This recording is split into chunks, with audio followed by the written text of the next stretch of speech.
So మంచిది. మరి ఈ సమయంలో మనమందరం కలిసి దేవుని వాక్యాన్ని మనం చూసుకుందాము.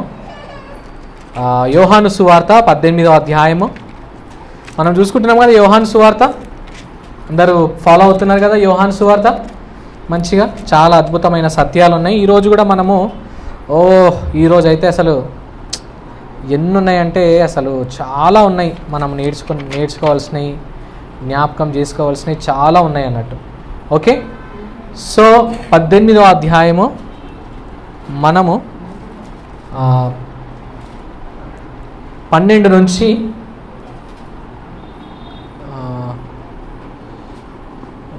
మనం 18 నుంచి మరి 27 వరకు మనం చదువుకోవాలి యాక్చువల్గా అయితే. సో మనము మొట్టమొదటిగా 12 నుంచి ఈ 18 వచనాలు మనం చదువుకుందాం. 19 వచనాలు అలా. Yeah, go head. ఎవరైనా గట్టిగా చదవండి. అతడు సైనికులను, సహస్రాధిపతి యూదుల బండ్రోతులను యేసును పట్టుకొని ఆయనను బంధించి మొదట అన్న యొద్దకు ఆయనను తీసుకొని పోయింది. అతడు ఆ సంవత్సరము ప్రధాన యాజకుడైన కయాపాకు మామ. కయాప ఒక మనుషుడు ప్రజల కొరకు చనిపోవట ప్రయోజనకరమని యూదులకు ఆలోచన చెప్పినవాడు. సీమోను పేతురును మరి ఒక శిష్యుడును యేసు వెంబడి పోవుచుండిని. ఆ శిష్యుడు ప్రధాన యాజకునికి వెలవాడైనవాడు కనుక అతడు ప్రధాన యాజకుని ఇంటి ముంగిట్లోకి యేసుతో కూడా వెళ్ళాడు. పేతురు ద్వారం వద్ద బయట నిల్చుండెను కనుక ప్రధాన యాజకునికి వెళ్ళనైన ఆ శిష్యుడు బయటికి వచ్చి ద్వారపాలకురాలితో మాట్లాడి పేతురును లోపలికి తోడుకొని పోయాడు. ద్వారం వద్ద కావలి ఉన్న ఒక చిన్నది పేతురుతో, నీవును ఈ మనుషుని శిష్యుల్లో ఒకడు కావా అని చెప్పగా అతడు కానన్నాడు. అప్పుడు చలివేయుచున్నందున దాసులను బండ్రోతులను మంట వేసి చలి కాచుకొనుచు నిల్చుండగా పేతురును వారితో నిలబడి చలి కాచుకొనుచుండెను. ప్రధాన యాజకుడు ఆయన శిష్యుల గురించి, ఆయన బోధన గురించి యేసును అడగగా, యేసు, నేను బాహాటముగా లోకం ఎదుట మాట్లాడుతుంది. యూదులందరూ కూడి వచ్చి సమాజ మందిరంలోనూ దేవాలయంలోనూ ఎల్లప్పుడూ బోధించుతుంది. రహస్యంగా నేనేమీ మాట్లాడలేదు. నేను నన్ను అడగనేలా, నేను వారికి ఏమి బోధించినది విన్నవారిని అడుగు. ఇదిగో నేను చెప్పినది నీ వెరుగు అని అతనితో అనండి. ఆయన ఆ మాటలు చెప్పినప్పుడు దగ్గర నిలిచిన బండ్రోతులలో ఒకడు, ప్రధాన యాజకునికి ఇలా ఉత్తరం ఇచ్చుచున్నావా అని చెప్పు యేసుని అరచేతులతో కొట్టాను. అందుకు యేసు, నేను కాని మాట ఆడిన ఎడల ఆ కాని మాట ఏదో చెప్పును, మంచి మాట ఆడిన ఎడల నన్ను నేల కొట్టుచున్నావని. అంతటా అన్న యేసుని బంధింపబడి ఉన్నట్టుగానే ప్రధాన యాజకుడైన కయప యుద్ధకు పంపింది. చాలు. సో ఇంకా ఉన్నాయి చాలా వచనాలు మనం చదువుకోవచ్చు. మిగతా వచనాలు కైపా దగ్గర కూడా ఏ విధంగా వెళ్తాడో మనము చూసుకుందాం. ఈరోజు మనము ఈరోజు వాక్యాంశం ఏంటంటే యేసు క్రీస్తుకి జరిగిన అన్యాయపు విచారణ దాని గురించి మనము తెలుసుకుందాం. ఓకేనా? దాని గురించి అన్యాయపు విచారణలో మరి ఏ విధంగా దేవుడు సత్యవంతుడై ఉండి మన కొరకు శ్రమపడి మనల్ని కాపాడడానికి, మనల్ని రక్షించడానికి ఏ విధంగా ఆయన ఈ యొక్క శ్రమలు పొందుకున్నాడో మనము చూసుకుందాం. అయితే ఈరోజు మనము తెలుసుకోవాల్సింది ఏంటంటే యోహాను సువార్త 18వ అధ్యాయం నుండి మనం ఆరంభించుకుంటే ఇక్కడ నుండి మనం చూసుకుంటే యేసు క్రీస్తు యొక్క శ్రమకాలం, యేసు క్రీస్తు ఈ లోకానికి వచ్చినప్పుడు ఏ విధంగా శ్రమ పడ్డాడో ఆయన శ్రమకాలం గురించి, ఆయన శ్రమల గురించి యోహాను సువార్తలో 18వ అధ్యాయం నుండి రాయబడి ఉన్నది. ఓకేనా? సో ఈ 18వ అధ్యాయంలో మనం ఏం చూస్తున్నామంటే మొట్టమొదటి వచనాలు 1 నుంచి 11 వచనాలలో ఏ విధంగా యేసు క్రీస్తుని బంధించారో, అరెస్ట్ చేశారో అది మనము చూస్తూ ఉన్నాం. గత వారం మనం ఏమని చూసుకున్నామంటే యేసు క్రీస్తు ప్రభుల వారి దగ్గరికి మరి భటులందరూ, ఈ యొక్క ఫరిసయ్యులు, యాజకులు, కొంతమంది యూదా పెద్దలు వాళ్ళందరూ వచ్చి యేసుక్రీస్తుని పట్టుకుందామని దీపాలతోటి ఇంకా నానా విధములైన టార్చెస్, లైట్స్ తోటి వచ్చి వెతుకుతున్నట్టు మనం చూస్తున్నాం. గుహలలో వెతుకుతున్నట్టు మనం చూస్తూ ఉన్నాం. అటువంటి క్రమంలో మరి యేసుక్రీస్తే తన్ను తాను ప్రత్యక్షపరచుకొని, తన్ను తాను కనపరుచుకొని, మీరు ఎవరిని వెతుకుతున్నారో నజరేయుడైన యేసును అంటే అది నేనే అని చెప్పేసి యేసుక్రీస్తు 3 మార్లు నేనే అది ఒప్పుకున్నట్టు మనం చూస్తున్నాం. సో ఇక్కడ అదే కాకుండా మరి పేతురుని రక్షించాడు. అక్కడ ఒక సోల్జర్ని పేతురు నరికేస్తే ఆయనను స్వస్థపరిచినట్టు కూడా మనము చూస్తున్నాం. యేసుక్రీస్తు ప్రభుల వారు ఆ యొక్క సోల్జర్ కూడా స్వస్థపరిచినట్టు మనం చూస్తూ ఉన్నాం. సో ఈ విధంగా అన్ని సంఘటనలు జరుగుతూ ఉన్నాయి. సో ఇక్కడ మనం ఏం చూస్తున్నామంటే యేసుక్రీస్తు ప్రభుల వారిని మరి అరెస్ట్ చేసిన తర్వాత ఏం చేస్తారంటే విచారణకు ఆయనను ప్రశ్నించడం, సవాలు చేయడం, ఇన్వెస్టిగేట్ చేయడం, ఇవన్నీ జరుగుతూ ఉంటాయి కదా. కాబట్టి ఈరోజు ఈ యొక్క న్యాయ వ్యవస్థ కూడా ఆ విధంగానే ఉంది కదా. ఎవరైనా తప్పు చేశారంటే వాళ్ళని ఏం చేస్తారు, వాళ్ళని అరెస్ట్ చేసి జైల్లో వేసి దాని తర్వాత కోర్టు కేసు అయితే కోర్టు దగ్గర న్యాయపతులు ఏం చేస్తారు, వారు విచారణ చేస్తూ ఇన్వెస్టిగేట్ చేస్తూ అక్కడ ఉన్న అడ్వకేట్స్ లాయర్స్ వాళ్ళ యొక్క ఇన్వెస్టిగేషన్స్ని జడ్జి ముందు పెట్టిన తర్వాత అదన్నీ పరిశీలించి విచారించి దాన్ని ఏం చేస్తారు, ఒక న్యాయం తీర్పు తీసుకుంటారు కదా. సో అది ఒక లోకం యొక్క చట్టం అంతటా అదే విధంగా ఉంది. అయితే ఈరోజు మనము చాలాసార్లు యేసుక్రీస్తు యొక్క శ్రమల గురించి మనము బాగా విన్నాం కదా. యేసుక్రీస్తు ఏ విధంగా శ్రమపడ్డాడంటే ఆయన పైన ఉమ్మివేయబడ్డది, ఆయన ముళ్ళ కిరీటం ద్వారా ఆయనను హింసించారు, మాటల ద్వారా హింసించారు, ఆయనను కొట్టారు, నిందించారు, ఆయనను కొరడా దెబ్బలు కొట్టారు, ఆయనను సిలువలో వేశారు, ఆయనను నానా విధములుగా హింసించినట్టు మనం వాక్యంలో చూస్తూ ఉన్నాం. అయితే శరీరానుసారంగా శరీరపరమైన హింసలు, మానసికమైన హింసలు, మరి తనను హ్యూమిలియేట్ చేయడము, ఆత్మీయమైన ఒక వేదన కూడా దేవుడు మరి యేసుక్రీస్తు ప్రభుల వారు అన్ని విధములైన హింసలు పొందుకున్నట్టయితే మనం వాక్యంలో చూస్తున్నాం, అవునా కాదు. సో ఇవన్నీ కార్యములు యేసుక్రీస్తు మన కొరకు భరించినాడు. అయితే ఈరోజు మనం ఏం చూసుకుందామంటే మనము తరచుగా మర్చిపోతున్నవి, ఎక్కువ గ్రహించని ఏంటంటే యేసుక్రీస్తు విచారిస్తున్నప్పుడు ఏ విధంగా ఆయనకు అన్యాయం జరిగింది అనేది మనం చూద్దాం. అది అన్యాయం అయినప్పటికీ మనకు న్యాయం జరగాలని ఏ విధంగా ఆ అన్యాయపు తీర్పును జీర్ణించుకున్నాడో మనము ఈరోజు చూసుకుందాం. అయితే యోహాను భక్తుడు ప్రాముఖ్యంగా ఈ యొక్క లేఖనం రాయడానికి, ఈ యొక్క వాక్య భాగం రాయడానికి గల కారణం ఏంటంటే మొట్టమొదటిగా యేసుక్రీస్తు చనిపోతుంది, పాపము లేనివాడిగా చనిపోతున్నాడు అన్న సత్యాన్ని తెలియజేయడానికే ఈ యొక్క వాక్య భాగము రాయబడి ఉంది. ఈ న్యాయ విచారణ ఎందుకు రాయబడి ఉందంటే ఇంతమంది న్యాయవాదులు ఉన్నప్పటికీ, వాళ్ళందరూ పరిశీలించినప్పటికీ ఎవ్వరు కూడా ఈయననే తప్పు చేశాడు, ఈయనలో పాపం ఉందని ఇట్లా బల్లగుద్ది చెప్పి ఇదే కరెక్టు, ఇదే సత్యము, ఇదే ఆయన జరగవలసిందని చెప్పి ఆ విధమైన తీర్పు ఇచ్చినట్టు ఎక్కడ మనము చూడం. కాబట్టి ఈరోజు మనం చూసుకుందాం. ఒకసారి మీకు చిన్న ఇన్ఫర్మేటివ్లో ఒక విషయాన్ని చెప్పాలనుకుంటున్నాను. యేసుక్రీస్తు న్యాయ విచారణలో 6 మార్లు విచారణ జరుగుతుంది. ఎన్ని మార్లు? 6 మార్లు జరుగుతుంది. గుర్తుపెట్టుకోండి. ఒక్కసారి అరెస్ట్ చేసిన తర్వాత ఒక్కొక్క అధికారి దగ్గరికి తీసుకెళ్తారు. ఆ విధంగా 6 మార్లు జరుగుతుంది. మొట్టమొదటిగా ఎక్కడికి తీసుకెళ్తారంటే అన్న యాజకుడు, అంటే ఇదివరకు ప్రీవియస్ ఇంతకుముందు యాజకుడిగా ఉండేవాడు, ఆయన దగ్గరికి తీసుకెళ్లారనమాట. మొట్టమొదటిగా ఎవరి దగ్గరికి? అన్నా దగ్గరికి తీసుకెళ్లారు. రెండవదిగా కైఫా దగ్గరికి తీసుకెళ్లారు. ఎక్కడికి? కైఫా అన్న ప్రధాన యాజకుడి దగ్గరికి తీసుకెళ్లారు. మూడవదిగా సన్హెద్రిన్ అనగా యాజకుడు, శాస్త్రులు, ఇంకా యూదా పెద్దలు, కొంతమంది నాయకులు కలిసి ఉన్న దగ్గర అక్కడికి అరెస్ట్ చేసి యేసుక్రీస్తుని అక్కడికి తీసుకెళ్ళినట్టు చూస్తూ ఉన్నాం. నాలుగవదిగా పిలాతు దగ్గరికి, ఐదవదిగా హేరోదు దగ్గరికి, మరలా ఆరవదిగా పిలాతు దగ్గరికి తీసుకెళ్ళినట్టు చూస్తూ ఉన్నాం. ఇవన్నిటినీ విభజించి చెప్పాలంటే మొదటి 3 మార్లు ఏమో మతపరమైన నాయకుల దగ్గరికి విచారణకు పంపిస్తాడు.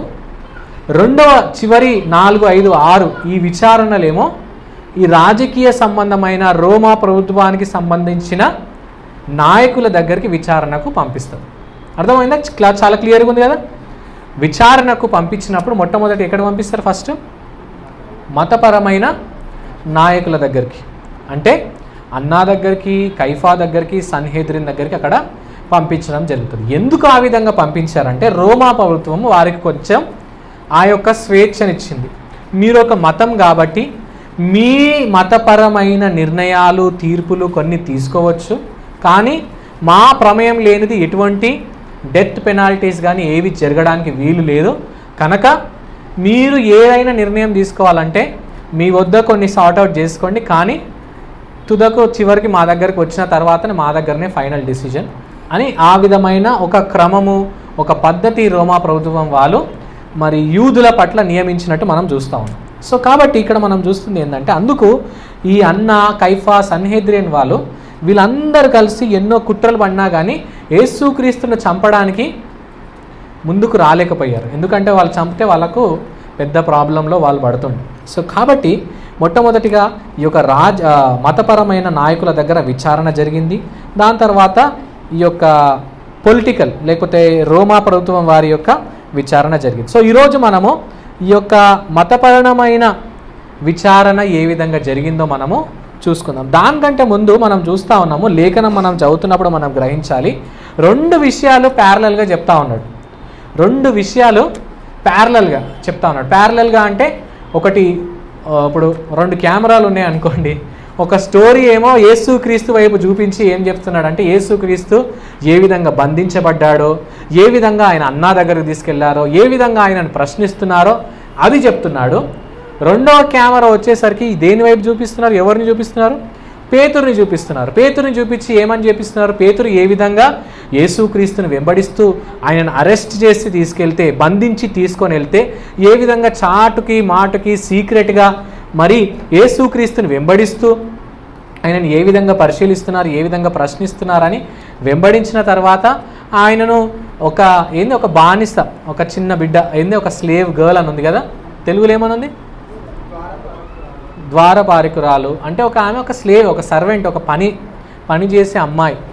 ఆమె దగ్గర వెళ్ళినప్పుడు ఆమె ఏమడిగింది? నువ్వు యేసుక్రీస్తు దగ్గర ఉన్నవాడవే కదా, నువ్వు శిష్యులలో 12 మంది శిష్యులలో నువ్వు కూడా ఒక శిష్యునివే కదా అని ప్రశ్నించిన తర్వాత అక్కడ నేను కాదని చెప్పడము. దాని తర్వాత చలి కాచుకుంటున్నప్పుడు పేతురు అక్కడ ఉన్నప్పుడు అక్కడ కూడా ఏమని ఒప్పుకున్నాడు? వాళ్ళు అడిగినప్పుడు, ప్రశ్నించినప్పుడు, నువ్వు వాళ్ళతో యేసుక్రీస్తు ఉన్న వాడవే కదా, 12 మంది శిష్యులలో నువ్వు కూడా ఒక వాడివే కదా అన్నప్పుడు కాదని అక్కడి నుంచి వెళ్ళిపోవడం. దాని తర్వాత ఇంకొక వ్యక్తి ఏమన్నాడు? ఆయనెవరు? మరి చెవు నరికేసిన మల్కి యొక్క బంధువు. ఏమన్నారు? నువ్వే కదా. అక్కడ కూడా ఏమని ఒప్పుకున్నాడు? నేను లేను అని చెప్పుకున్నాడు. అయితే ఇక్కడ మనము విచారణ 2 వైపులా జరుగుతూ ఉంది. ఓకే, 2 వైపులా విచారణ జరుగుతూ ఉంది. ఒకటేంటంటే యేసుక్రీస్తుని విచారిస్తున్నారు, అన్యాయంగా విచారిస్తున్నారు. ఒకవైపు న్యాయంగా విచారిస్తున్నారు, అన్యాయంగా మాట్లాడుతున్నారు.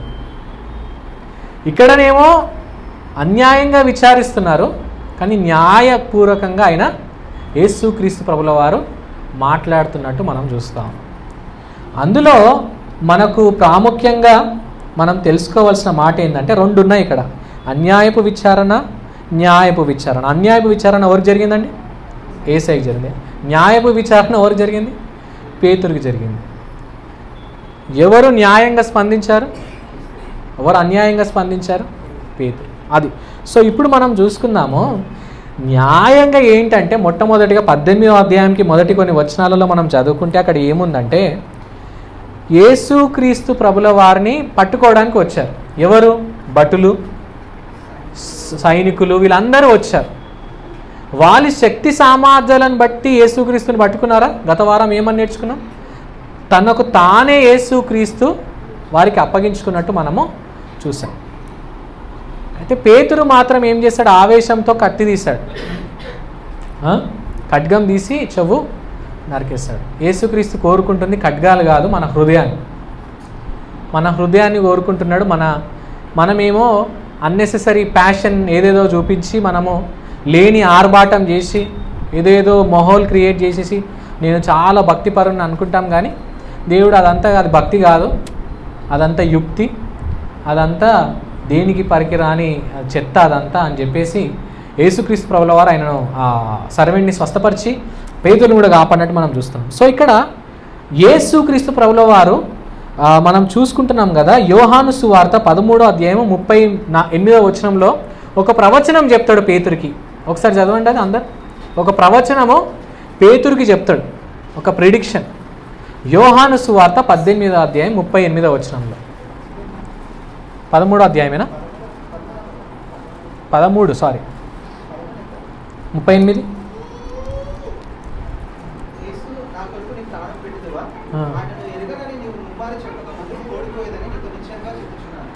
అయితే ఇక్కడ ఏమంటున్నాడు పేతురు ఏమంటున్నాడు అంటే నేను నీ కొరకు ప్రాణం పెడతదేవా అన్నాడంట.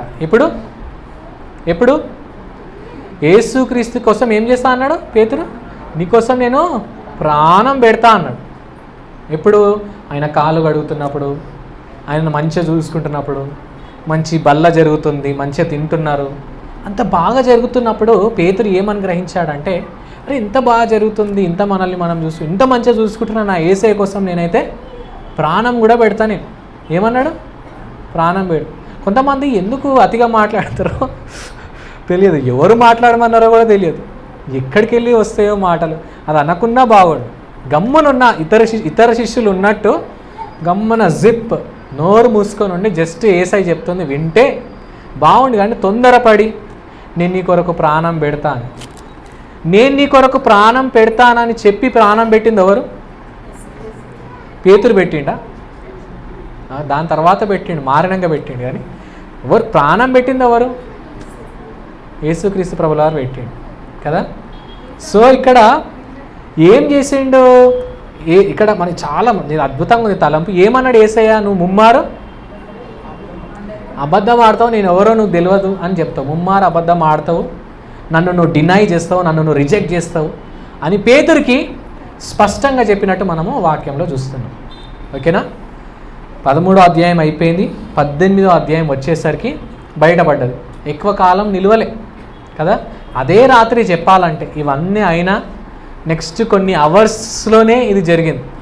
ఆయన చెప్పిన కొన్ని గడియలలోనే పేతురు ఈ విధంగా మారిపోయింది.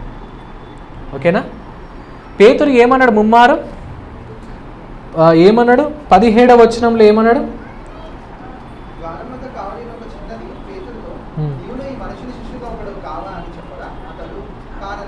ఏమన్నాడు? నేను కానన్నాడు. దాని తర్వాత 25వ వచనంలో ఏమన్నాడు?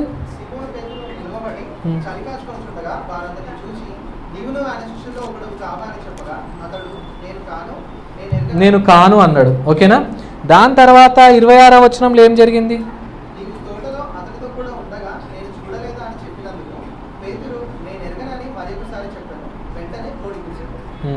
నేను ఎరుగను అని చెప్పాడు. నేను కాను, నేను ఎరుగను, నాకు ఆయన ఎవరో తెలియదు అని మొత్తానికి ఏం చెప్పిండో ముమ్మారు ఏం చేసిండు పేతురు? అబద్ధములాడి యేసుక్రీస్తుని తృణీకరించాడు. ఏం చేశాడని? యేసుక్రీస్తుని తృణీకరించాడు. ఇప్పుడు మనము యేసుక్రీస్తు ప్రభుల వారు ఏ విధంగా పేతుర్ని కాపాడాడో మనం చూద్దాం. అదే యోహాను సువార్త 18వ అధ్యాయంలో 5వ వచనంలో ఏమంటున్నాడంటే యేసుక్రీస్తు ప్రభుల వారు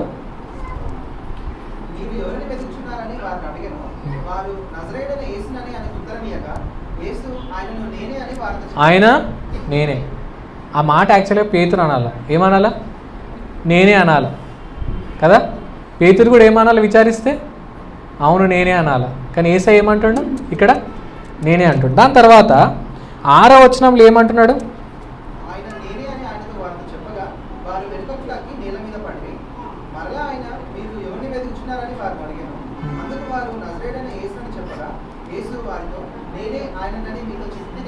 నేనే అని చెప్పాడు. మళ్ళీ 8వ వచనంలో ఏమని చెప్పాడు? నేనే అని అంటూ మొత్తం నేను క్లుప్తంగా చెప్పాలంటే ముమ్మారు యేసుక్రీస్తు ప్రభుల వారు నేనే నేనే అని చెప్పాడు. నేనే నేనే అని ముమ్మారు పేతురు అబద్ధాలు ఆడితే, ముమ్మారు యేసుక్రీస్తుని తృణీకరిస్తే, ముమ్మారు యేసుక్రీస్తు ప్రభుల వారు నేనే నేనే అని పేతుర్ని రక్షించాడు, శిష్యులను రక్షించాడు, మనల్ని రక్షించాడు. తను ఒప్పుకున్నాడు. ఒకవేళ ఒప్పుకోకపోతే శిష్యులను చంపేవారు, శిష్యులను అరెస్ట్ చేసేవాళ్ళు, శిష్యులను ఖండించేవాళ్ళు, శిష్యులను కూడా విచారించేవారు. కాబట్టి ఈ విధమైన అన్యాయపు విచారణ చేస్తున్నప్పుడు కూడా యేసుక్రీస్తు యథార్థంగా సత్యముతో నేనే, అది నేనే, మీరు వెతుకుతున్నది నేనే, నన్నే పట్టుకోండి కానీ శిష్యులను ఏం చేయకండి అని చెప్పేసి వారిని వదిలేయమన్నాడు. దాని తర్వాత ఇక్కడ మనం చూస్తే దాని తర్వాత ఏమైనట్టు మనం చూస్తున్నాం. ఇక్కడ తదుపరి వచనాలలో మనం చదువుకుంటే ఈ అన్యాయపు విచారణలు చాలా జరుగుతూ ఉన్నాయి. ఏ విధంగా అన్యాయం జరుగుతుందంటే ఈయనని యేసుక్రీస్తు ప్రభుల వారిని ఏం చేసినట్టు మనం చూస్తున్నాం. ఇక్కడ ఆయనను అన్న దగ్గర తీసుకెళ్తారు. అక్కడ మాట్లాడుతున్నప్పుడు ఆయన స్పందించి మాట్లాడుతున్నప్పుడు యేసుక్రీస్తు ప్రభుల వారిని ఏం చేస్తారు? చెంప మీదకెళ్ళి కొట్టినట్టు ఉందా లేదా? అక్కడ గాయపడుతున్నాడు, శ్రమ పడుతున్నాడు, ఆయనను అవమానిస్తున్నారు. కానీ పేతురు ఏం చేస్తున్నట్టుంది? ఇటువంటి శ్రమకాలంలో యేసుక్రీస్తు ప్రభుల వారు ఆ చలిలో బాగా శ్రమ పడుతున్నప్పుడు పేతురు ఏం చేస్తున్నాడని ఉంది? చలిగాచుకుంటుండంట. ఏం చేస్తుండంట చూడండి. అంటే నేను నీ కొరకు ప్రాణం పెడతా, నేను నీ కొరకు అది చేస్తా ఇది చేస్తా అనేటోడు ఇప్పుడు ఏమని ఇక్కడికి వచ్చాడంటే తనను తాను కాపాడుకోవడానికి, తన ఆరోగ్యాన్ని తను చూసుకుంటూ, తన విషయాలు తను పట్టించుకుంటూ ఏం చేస్తున్నాడు? అక్కడ చలి కాచుకుంటున్నట్టు చూస్తున్నాడు.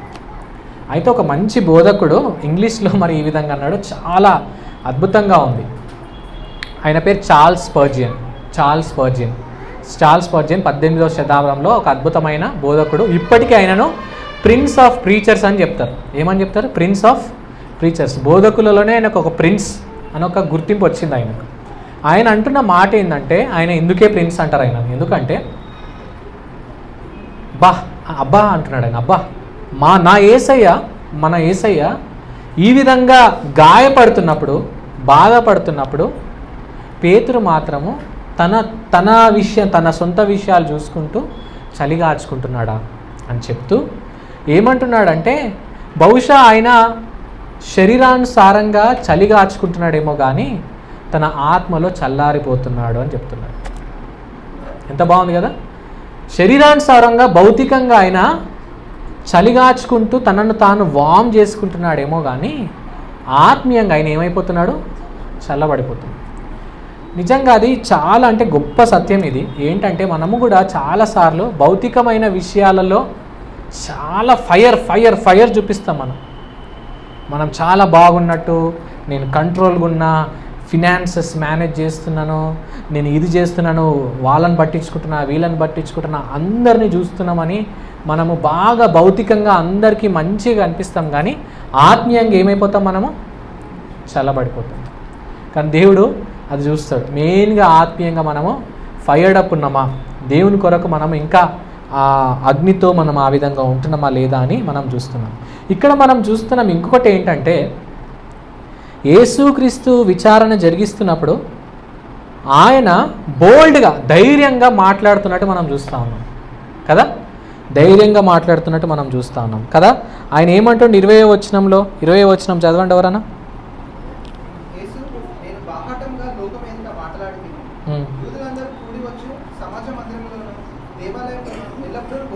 చాలు. ఇక్కడ ఏమంటున్నాడు అంటే, నేను ఏమని చెప్తున్నాడు? బాహాటముగా మాట్లాడి తిని, నేను సినగోగులో మాట్లాడాను. ఏమంటే సమాజ మందిరం, అంటే సినగోగ్ అంటే సమాజ మందిరంలో మాట్లాడాను, మందిరంలో మాట్లాడాను.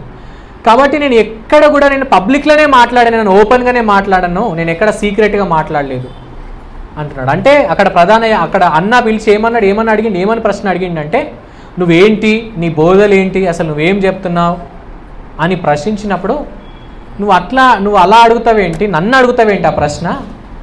నేను ఏది మాట్లాడినా బాహాటంగానే మాట్లాడినా కదా, నేను ప్రైవేట్గా సీక్రెట్ ప్లేస్లో మాట్లాడలేదు కదా, నా బోధలన్నీ ఒక రూమ్లో నేను చెప్పలేదు కదా, నేను సమాజ మందిరంలో చెప్పాను, యెరూషలేము మందిరంలో చెప్పాను, నా బోధలన్నీ ఇక్కడ పబ్లిక్ ప్లేసెస్లో ఉన్నాయి. కాబట్టి నన్ను అడగడం ఏంది? విన్న వాళ్ళని అడగండి, నా వాక్యం విన్న వాళ్ళని వెళ్ళి అడగండి, నేనేం తప్పు మాట్లాడినా అని సవాల్ చేసినవాడు. ఉల్టా తిరిగి అన్నాకే సవాల్ చేసిన మన యేసయ్య అంత ధైర్యంగా ధీటుగా ఆ విచారణను ఎదుర్కొంటే, పేతురు మాత్రం ఒక చిన్నది, ఒక గర్ల్, ఒక గేట్ దగ్గర ఉన్న డోర్ కీపరు నువ్వేనా అంటే ఏమైపోయాడు? ఆయన గజగజ వణికిపోయాడు. ఖడ్గం తీసి సోల్జర్ చెవు నరికినవాడు, కట్ చేసినవాడు ఇక్కడ ఒక చిన్న బిడ్డ ఆ ప్రశ్న అడిగేసరికి ఏమైపోయాడు? అక్కడ వణికిపోయినట్టు మనం చూస్తున్నాం. అందులో ఒక పిరికితనం వచ్చినట్టు మనం చూస్తున్నాం. కాబట్టి ఇటువంటి మరి పరిస్థితి అక్కడ మనం చూస్తున్నాం. ఇక్కడ ఏం చూస్తున్నామంటే, ఇక్కడ పేతురు మాత్రం తన్ను తాను ప్రేమిస్తున్నట్టు మనం చూసుకుంటున్నాము. కానీ యేసుక్రీస్తు ప్రభుల వారు అందరినీ ప్రేమిస్తూ మనల్ని కాపాడడానికి ఈ విచారణలో ముందుకెళ్ళినట్టు మనం చూస్తూ ఉన్నాం. సో కాబట్టి ఈరోజు ఈ సంఘటనల ద్వారా ఏం నేర్పిస్తున్నాడంటే, దేవుడు మనకు జ్ఞాపకం చేస్తున్నాడంటే, దేవుని వాక్యము ఏమని చెప్తుందంటే మనల్ని మనం ఉపేక్షించుకోవాలంట. ఏం చేయాలంట? మనల్ని మనము ఉపేక్షించుకోవాలి, మనల్ని మనము తృణీకరించుకోవాలి. కానీ ఇక్కడ పేతురు ఏం చేస్తున్నాడు? యేసుక్రీస్తుని తృణీకరించి తన ఆశలను తన ఆశయాలను వెంబడిస్తున్నాడు. వాక్యం ఏం చెప్తుందంటే మిమ్మల్ని మీరు ఉపేక్షించుకొని యేసుక్రీస్తుని వెంబడించండి. కానీ పేతురు ఏం చేస్తున్నాడు? యేసుక్రీస్తుని తృణీకరించి తన సొంత విషయాలను, తన సొంత ఆలోచనలను వెంబడిస్తున్నాడు. కాబట్టి దేవుడు మనకి ఈరోజు హెచ్చరిస్తున్నాడు ఏంటంటే ఆయనను మనం వెంబడించాలంటే మనల్ని మనం ఉపేక్షించుకోవాలి. ఉపేక్షించుకోవడం అంటే మనల్ని మనము తృణీకరించుకోవడం. ఆ విధంగా మరి యేసుక్రీస్తు ప్రభుల వారు ఏం చేశాడు? ఆయన ఎదుర్కోవచ్చు, దూతలు ఆజ్ఞాపిస్తే వచ్చి ఆయన కొరకు యుద్ధం చేయొచ్చు, కానీ అవన్నిటిని పట్టించుకోకుండా ప్రేమను కనపరిచి మనల్ని కాపాడడానికి ముందుకెళ్ళాడు. కాబట్టి అది మనం గ్రహిస్తాం. ఇంకొకటి మూడవదిగా ఇంకొక విషయం ఏంటంటే, ఇంకొక సత్యం చెప్పేసి నేను ముగించాలని కోరుకుంటున్నాను. ఇక్కడ ఏంటంటే యేసయ్య ధీటుగా ఎదుర్కొంటున్నాడు కదా. ఇక్కడ ఒక అన్యాయపు విచారణ ఎందుకు అంటున్నానంటే, మొట్టమొదటిగా నేను చూశాను టాల్మడ్ అన్న ఒక జూయిష్ బుక్స్లో, అంటే అప్పట్లో మొదటి శతాబ్దంలో ఎప్పుడైతే యేసుక్రీస్తు కాలంలో న్యాయ వ్యవస్థ యూదులకు ఏ విధంగా ఉండేనో ఆ యొక్క బుక్ అనమాట, ఒక కాన్స్టిట్యూషన్ లాగా అది ఇంకా అవైలబుల్ ఉంది, అది ఇంకా ఉంది. దాని ప్రకారం ఏంటంటే ఎవరిని కూడా రాత్రి వేళ విచారణకు తీసుకొని రావద్దు. ప్రతి ఒక్కరిని ఎప్పుడు తీసుకురావాలంట విచారణకు? కేవలం వెలుగున్నప్పుడు, రోజు డే లైట్లోనే విచారించాలి. కానీ వీళ్ళు ఎప్పుడు తీసుకొచ్చినట్టుంది? రాత్రి వేళనే యేసుక్రీస్తుని విచారణకు తీసుకొచ్చింది. ఒకటి అన్యాయం అది. రెండవది ఏంటంటే అన్న అనేవాడు ఆయన యాజకుడు కాదు, ఆయన మాజీ యాజకుడు. ఆయన దగ్గరికి పంపించవలసిన అవసరమే లేదు, ఒక పెద్ద ఆయన అంతే. తీసుకువెళ్ళాల్సింది కైఫా దగ్గరికి, ఆయన దగ్గరికి తీసుకెళ్ళడం కూడా అన్యాయమే. దాని తర్వాత యేసుక్రీస్తు ప్రభుల వారు మాట్లాడుతున్నప్పుడు ఆయన ఉన్నట్టుగా ఏం చెప్పాడంటే, నువ్వు ఏం మాట్లాడుతున్నావు, నువ్వేం బోధిస్తున్నావు అని చెప్తున్నప్పుడు యేసుక్రీస్తు ప్రభుల వారు ఏమన్నాడంటే, నేనేం మాట్లాడుతున్నానో బాహాటంగానే పబ్లిక్లో నేను మాట్లాడాను, నేనేం తప్పు మాట్లాడలేదు అన్నప్పుడు ఏం చేశారు? ఆయనను పెద్దలతో ఇదేనా మాట్లాడేది అని ఒక ఆయన చెంప మీదకి వెళ్ళి యేసయ్యను కొట్టినట్టు మనము చదివినాం.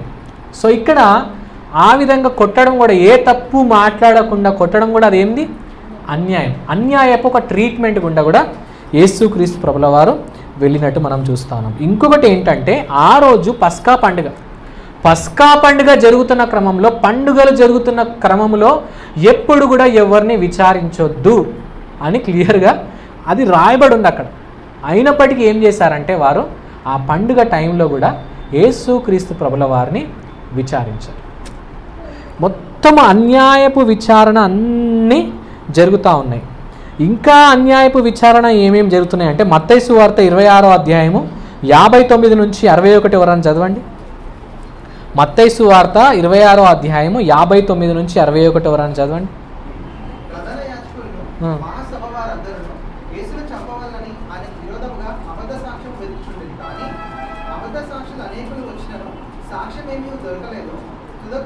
మనుషులు వచ్చి వీళ్ళు దేవాలయంలో పడగొట్టి 3 దినములలో దాన్ని కట్టగలరని చెప్పిరని.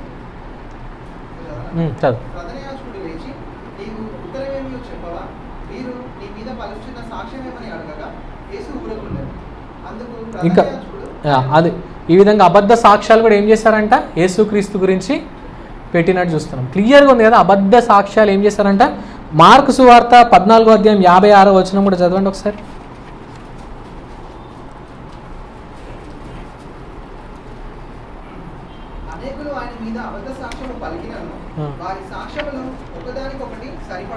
చాలా అబద్ధ సాక్ష్యములు చెప్తే కూడా ఏమైందంటే అవి కూడా సరిపడలేదంట. ఈయన యేసుక్రీస్తు ప్రభుల వారు అన్యాయము, ఈయన పాపి అని, ఈయనకు మరణానికి అర్హుడని ఎవ్వరు కూడా ఏ సాక్ష్యం కూడా ప్రూవ్ చేయలేకపోయారంట. సో అన్యాయపు ఈ యొక్క విచారణలో యేసుక్రీస్తు ఎందుకు మరి ఈ విధంగా యేసుక్రీస్తు ప్రభుల వారు అన్యాయపు విచారణలో ఉండవలసి వచ్చిందంటే ప్రాముఖ్యంగా వీళ్ళ ఇంటెన్షన్స్ని బట్టి ఒక్కసారి 2 వాక్య భాగాలు చదివి మనము ముగించుకుందాము. మత్తయి సువార్త 21వ అధ్యాయం 15వ వచనం చదవండి ఎవరన్నా. ఇంకెవరైనా యోహాను సువార్త 11వ అధ్యాయము 47 నుంచి 48 వచనాలు కూడా తీసి పెట్టుకోండి.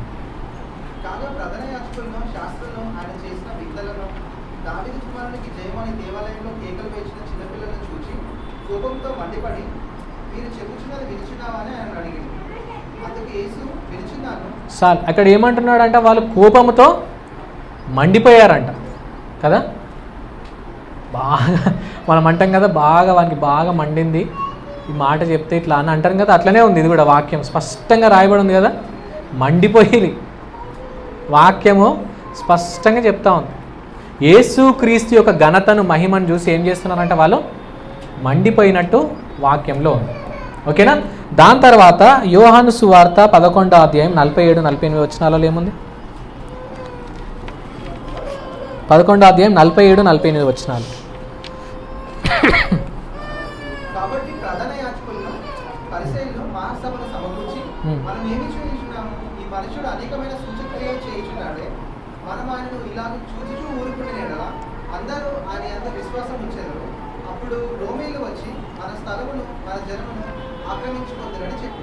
సో ఇక్కడ ఏమంటున్నారు, ఒకవేళ మనం ఇదే విధంగా ఆయన యేసుక్రీస్తుని వదిలేస్తే ఏం చేస్తాడు ఆయన? ప్రజలందరూ ఆయన దగ్గరికి వెళ్ళిపోతారు. దాని తర్వాత ఏమైపోతుంది? వీళ్ళందరూ అటే వెళ్ళిపోతారు, మన స్థలం కూడా ఈయననే తీసేసుకుంటాడు, అప్పుడు మనకు దిక్కు ఉండదు అని చెప్పేసి వాళ్ళు వరి ఏంటంటే జనాలందరూ ఫాలోయింగ్ ఎక్కువైపోయింది. రెండవది మన సీటుకే ఎసరు పెడుతున్నాడు, మన సీటుకే టార్గెట్ చేశాడు. మన రాజకీయ పదవి పోతే మనకు లంచాలు ఏడొస్తాయి, మనకి ఏ విధంగా మన జీవనం కొనసాగుతుంది, మన లగ్జరీస్ ఎట్లా అని చెప్పేసి ఇవన్నిటి గురించి ఆలోచించి వాళ్ళు యాజకులు భయపడుతున్నట్టు మనము చూస్తా ఉన్నాం. హల్లెలూయా. సో కాబట్టి ఈ ఇంటెన్షన్సే ఏం చేసినాయి అంటే యేసుక్రీస్తుని పట్టుకొని అన్యాయపు విచారణకు గుండా వెళ్ళడానికి వాళ్ళు ఈ విధంగా పూనుకున్నట్టు, ఈ విధంగా ఆలోచించినట్టు మనము చూస్తూ ఉన్నాం. హల్లెలూయా. సో కాకపోతే యేసుక్రీస్తు ప్రభుల వారికి ఇవన్నీ జరుగుతాయని ముందే తెలుసు. హల్లెలూయా. ఇవన్నీ జరుగుతాయని ముందే తెలుసు. పేతురు కూడా ఈ విధంగా చేస్తాడని తెలుసు. కానీ పేతురు చేసిన గొప్ప పని ఏంటంటే, ఇక్కడ లూకాసు వార్త 20వ అధ్యాయం 22వ అధ్యాయం చదవాల్సిన అవసరం లేదు. 60వ అధ్యాయం 60 వచనం నుండి 62వ వచనాల వరకు అక్కడ ఏముంటుందంటే, పేతురు బాగా కుమిలిపోయి ఏడ్చినట్టు, ఆయన యేసుక్రీస్తును తృణీకరించిన సత్యాన్ని గ్రహించి అక్కడ యేసుక్రీస్తు అప్పుడు వెంటనే కోడి గుయ్యగానే వెంటనే పశ్చాత్తాపపడి ఏడ్చినట్టు మనము చూస్తూ ఉన్నాం. కాబట్టి ప్రియులారా, దేవుడు ఏం సెలవిస్తూ ఉన్నాడంటే, ఆ విధమైన పశ్చాత్తాపముతోని మనం దేవుని దగ్గరికి వస్తే, ఒకవేళ మనం కూడా అనేక సమయాలలో సందర్భాలలో దేవుణ్ణి యేసుక్రీస్తుని మనం తృణీకరించిన వారమే ఉండొచ్చు. కానీ మనం పశ్చాత్తాపముతో మనము దేవుని దగ్గరికి వస్తే దేవుడు మనల్ని పట్టించుకునేవాడు. ఎంతగా పట్టించుకునేవాడు అంటే, పేతురుని ఏం చేశాడంటే తదుపరి వచనాలలో మనం చదువుకోవచ్చు. 21వ అధ్యాయం 22వ అధ్యాయంలో ఏముంటుందంటే, యోహాను అక్కడ పేతురుని అంటాడు, చనిపోయిన పునరుత్థానుడై తిరిగి లేచిన తర్వాత యేసయ్య పేతురుని పిలిచి, నువ్వు నన్ను ప్రేమిస్తున్నావు అంటే, అవునయ్యా ప్రేమిస్తున్నానంటే ఏమంటాడు, నా గొర్రెలను నువ్వు చూసుకో, మేపు అని, గొర్రెలను కాయ అని చెప్పి ఒక బాధ్యత ఇస్తున్నాడు పేతురుని. సో కాబట్టి ఆ విధంగా మనం పశ్చాత్తాప పడితే దేవుడు ఖచ్చితంగా మనల్ని కనికరించేవాడు, మనల్ని పట్టించుకునేవాడు. కాబట్టి మొట్టమొదటిగా ఈరోజు దేవుడు మనకు తెలియజేస్తుండే ఏంటంటే, మొట్టమొదటిగా మనల్ని మనం తృణీకరించుకొని యేసుక్రీస్తుని వెంబడిద్దాం. ఒకవేళ మనం రివర్స్ చేసిన వాళ్ళమైతే ఈ సమయంలో గ్రహించి మనల్ని మనం పశ్చాత్తాపడదాం. పశ్చాత్తాపము అనేది ప్రతి క్రైస్తవుడికి ఉండవలసిన ఒక మార్క్. గుర్తుపెట్టుకోండి, పశ్చాత్తాపము అనేది ఒక బలహీనులు చేస్తున్న పని అనుకుంటే నిన్ను నువ్వు మోసం చేసుకున్నంత ఎవ్వరు మోసం చేసుకోరు. అందరికీ ఒక దురాలోచన ఏంటంటే, పశ్చాత్తాపం అంటే బలహీనులు పశ్చాత్తాపడతారు. పశ్చాత్తాపడితే వాడిని ఇంకా కొన్ని తిట్టాలని కొంతమంది కోరుకుంటారు, అది గర్వం. ఇక్కడ దేవుడు ఏం కోరుతున్నా అంటే, ప్రతి ఒక్క బిడ్డ, క్రైస్తవ బిడ్డ ఏం చేయాలంటే పశ్చాత్తాప పడాలి. ఇంకొకటి ఏంటంటే, ఇంత అన్యాయపు విచారణ జరుగుతున్నప్పటికీ దేవుడు మనకు న్యాయం జరగాలని ఏం చేసిండు, ఆయన తను తాను సమర్పించుకున్నాడు. కాబట్టి ఇంత గొప్ప కార్యం చేసిన దేవునికి మనం ఎల్లప్పుడూ కృతజ్ఞులమై ఉండి ఆయనకు నమ్మకంగా మనము జీవించాలి. అదేవిధంగా యేసుక్రీస్తు ఏ విధంగా ధీటుగా ఇటువంటి అన్యాయపు విచారణ జరుగుతున్నప్పుడు సత్యముతో ఎదుర్కొన్నాడో, మనము కూడా ఈ లోకంలో అన్యాయం జరుగుతున్న క్రైస్తవ బిడ్డలకు, హింసింపబడుతున్న క్రైస్తవులకు, మనకు కూడా రేపు ఏదన్నా అన్యాయపు విచారణలు కానీ అన్యాయపు క్రియలు కానీ జరిగితే మనం కూడా సత్యముతోనే ఎదుర్కోవాలని దేవుడు మనకు జ్ఞాపకం చేస్తున్నాడు. కాబట్టి ఈ మాటలు మన వినికిడిలో దేవుడు దీవించును గాక. Amen. Thank you so much.